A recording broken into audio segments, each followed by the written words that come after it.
السلام عليكم ورحمة الله وبركاته. نحمده ونصلي على رسوله الكريم. أما بعد فأعوذ بالله من الشيطان الرجيم. بسم الله الرحمن الرحيم. পবিত্র মক্কাতুল মুকাররমা থেকে আপনাদের সবাইকে জানাচ্ছি আন্তরিক শুভেচ্ছা এবং মোবারকবাদ। আমরা গতকাল মক্কাতুল মুকাররমাতে 27-এর কদরের রাতকে কাটিয়েছি। আজকে বাংলাদেশে 27-এর কদর, একটি গুরুত্বপূর্ণ কদরের রাত। আল্লাহ রাসূল সাল্লাল্লাহু আলাইহি সাল্লাম, আমরা জানি যে লাস্ট 10 ডেজ অফ রমাদানে রাতে ঘুমাতেন না, একান্তভাবে তিনি ইবাদত করতেন।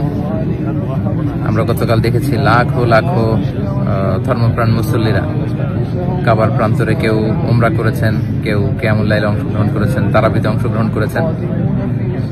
আলহামদুলিল্লাহ, আজকে বাংলাদেশে 27-এর কদরের রাতকে আমরা উদযাপন করছি। আল্লাহ রাসূল সাল্লাল্লাহু আলাইহি সাল্লাম আম্মা জান আয়েশা রাদিয়াল্লাহু তাআলা আনহাকে এই রাতে একটি বিশেষ দোয়া পড়তে বলেছেন। তিনি বলেছেন যে, আয়েশা, তুমি যদি এই রাত পাও তাহলে তুমি পড়বে আল্লাহুম্মা ইন্নাকা আফুউন তুহিব্বুল আফওয়া ফাআফু আন্নী, অর্থাৎ হে আল্লাহ, আপনি ক্ষমাশীল, আপনি ক্ষমা করাকে পছন্দ করেন, আল্লাহ আপনি আমাদেরকে ক্ষমা করেন। আল্লাহ রাসূল সাল্লাল্লাহু আলাইহি সাল্লাম রমজানের শেষ দশকে যখন পৌঁছতেন, তিনি ইদা জাআল আশরু আহিয়াল লাইলা ওয়া আইকাযা আহলা ওয়া জাদ্দা ওয়া শাদ্দাল মিযহার, সারা রাত জেগে ইবাদত করতেন, পরিবারের সবাইকে জাগিয়ে তুলতেন, ইবাদত করার জন্য বলতেন। এবং সারা বছর কোরআনের যে আয়াতগুলো নাজিল হয়েছিল এগুলো তিনি জিবরাইল আলাইহিস সালামের সাথে রিভাইজ করতেন, তিনি শোনাতেন। জিবরাইল আলাইহিস সালাম আল্লাহ রাসূল সাল্লাল্লাহু আলাইহি ওয়াসাল্লামকে পড়ে শোনাতেন।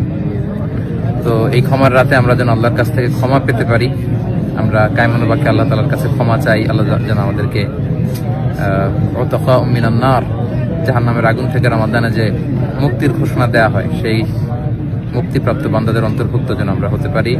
পবিত্র মক্কাতুল মুকাররমা থেকে আমরা প্রাণ ভরে দোয়া করছি আপনাদের জন্য, আপনারাও আমাদের জন্য বিশেষভাবে দোয়া করবেন। এবং স্পেশালি আমাদের হাসানা ফাউন্ডেশনের জন্য আমি দোয়া চাই। ভেরি রিসেন্টলি আমরা একটা ফাউন্ডেশন ফর্ম করেছি, হাসানা ফাউন্ডেশন, যেটার মধ্যে দিয়ে আমরা বাংলাদেশের বিভিন্ন শিক্ষা কার্যক্রম পরিচালনা করব। কদরের এই বরকতময় রাতে হাসানা ফাউন্ডেশনের ভবিষ্যৎ কার্যক্রমগুলো যেন আমরা স্মুথলি পরিচালনা করতে পারি। আপনারা এই ফাউন্ডেশনটির জন্য দোয়া করবেন। এবং ঈদের পরপরই আমি দেশে আসব, এখন থেকে আমি দেশেই সেটেল করব, দেশেই থাকবো এবং ফাউন্ডেশনের বিভিন্ন কার্যক্রম সরাসরি পরিচালনা করবো ইনশাআল্লাহ। আপনাদের সবার কাছে দোয়া আছে, সবার জন্য আবার অফুরন্ত দোয়া ভালোবাসা জানিয়ে মসজিদুল হারাম থেকে বিদায় নিচ্ছি, পবিত্র মক্কাতুল মুকাররমা থেকে। হাদা মা ইনদি ওয়াল ইলমু ইনদাল্লাহি আলাইহি তাওয়াক্কালতু ওয়া ইলাইহি উনীব। আসসালামু আলাইকুম ওয়া রাহমাতুল্লাহি ওয়া বারাকাতুহু।